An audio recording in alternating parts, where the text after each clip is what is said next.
नमस्कार, मैं हूं रविंद्र और आप देख रहे हैं भारत समाचार।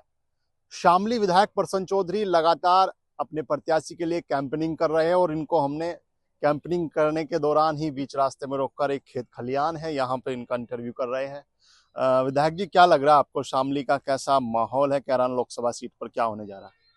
शामली में कैराना लोकसभा पर एनडीए का प्रत्याशी भारतीय जनता पार्टी के चुनाव चिन्ह पर बहुत बड़े मार्जिन से जीतना जा रहा विरोध काफी देखा जा रहा है गांव गांव में, जो है कह रहे हैं कि सांसद जी हमारे बीच नहीं आए, 5 साल का कार्यकाल हो गया। ये चीजें कैसे आप दूर करोगे?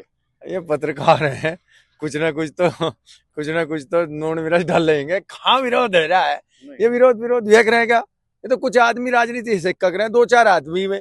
दूसरी बात ये है भाई, एक सांसद 5 विधानसभा उसे देखनी, और साल भर में 3 महीने लोकसभा भी चलती है, और हर गांव में हर घर पे उसका जाना बड़ा मुमकिन सा रहता है। ऐसा पॉसिबल नहीं हो पाता। और आजकल समय सोशल मीडिया का है। प्रत्याशी और या लोकसभा मेंबर ऑफ पार्लियामेंट किसी गांव में नहीं जा रहा तो वो सोशल मीडिया के थ्रू लोगों के संपर्क में रहता है। तो इस बात का कोई बहुत बड़ा इफेक्ट नहीं है कि वो गांव में नहीं जा रहे। जो भारतीय जनता पार्टी की योजनाएं हैं वो धरातल पर उतरी हैं। उसमें आदरणीय प्रदीप चौधरी का सहयोग रहा है। और ये जो चुनाव हो रहा है, ये चुनाव भी आदरणीय नरेंद्र मोदी जी के नेतृत्व में और जो भारतीय जनता पार्टी ने जो कार्य किए हैं उन पे हो रहा है। समाजवादी पार्टी ने भी इकरा हसन को टिकट दिया है। इकरा हसन एक राजनीतिक घराने से है, उनके पिता, माता, भाई सांसद, विधायक। तो कितनी बड़ी चुनौती मानते नहीं देखो, ऐसा है, चुनाव तो चुनाव होता है। चुनाव में हम कहने लगे भाई नहीं कुछ नहीं है, चुनाव होगा, लेकिन एनडीए का प्रत्याशी भारतीय जनता पार्टी के कमल के चिन्ह पर आदरणीय प्रदीप चौधरी से बहुत बड़े मार्जिन से चुनाव जीतेंगे।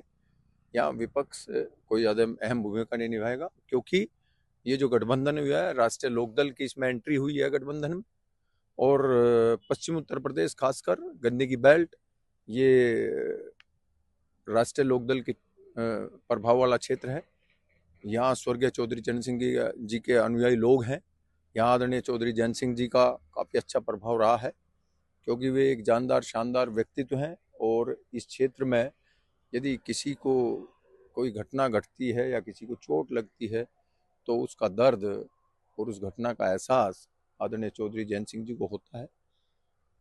और यहाँ के जो लोकदल के कार्यकर्ता हैं वो पूर्ण उपेन एनडीए का गठबंधन का धर्म निभाते हुए एनडीए गठबंधन के पक्ष में वोट करेंगे, प्रचार करेंगे, और यहाँ से एनडीए का प्रत्याशी जीतेगा।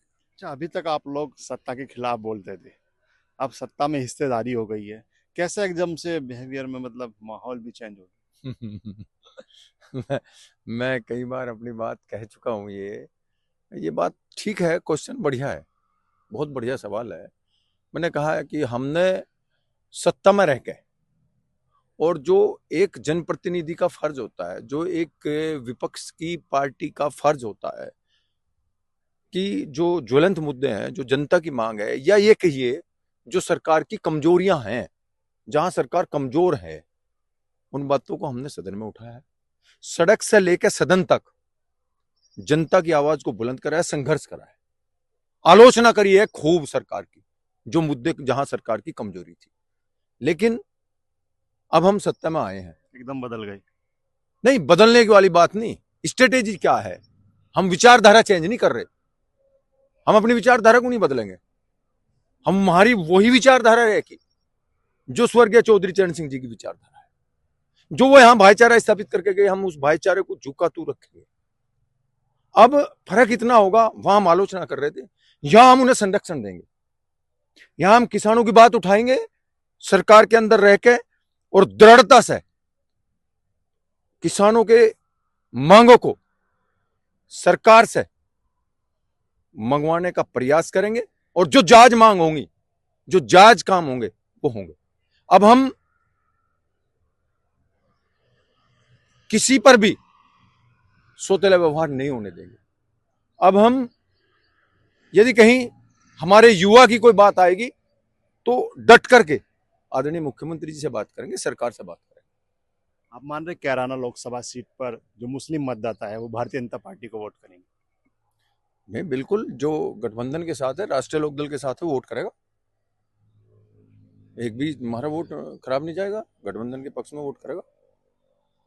मैं बार बार कहता हूँ, जब हम अपने वोटर से मिलेंगे, उनसे हमारा वार्तालाप रहेगा, कम्युनिकेशन रहेगा, जब हम अपने लोगों को संरक्षण देंगे तो वोट हमें मिलेंगे, गठबंधन को मिलेंगे। कैराना सीट को जीत को लेकर निश्चिंत है आप लोग? बिल्कुल निश्चिंत है, जीत हमारी होगी। तो जाट समाज के जो गांव हैं, आप भी जाट नेता के रूप में जाने जाते हैं, तो वहाँ जो है नाराजगी जो मिली है, तो जाटों की जो नाराजगी है उनको कैसे हो? कहाँ कहाँ नाराजगी होगी जाटों की? जाट तो आदरणीय चौधरी जैन सिंह जी के साथ हैं और जाट नाराज नहीं है। अपनी बात कहने का लोकतंत्र में सब हक है और जाट मुखर हो गए अपनी बात को कह देता है, लेकिन उस वो आदरणीय चौधरी जैन सिंह जी और राष्ट्रीय लोकदल से बगल नहीं है और गठबंधन का फर्ज निभाओगा पूरे पुरजोर तरीके से। एक वोट गिन गिन के एनडीए के पक्ष में भारतीय जनता पार्टी के प्रत्याशी को देगा।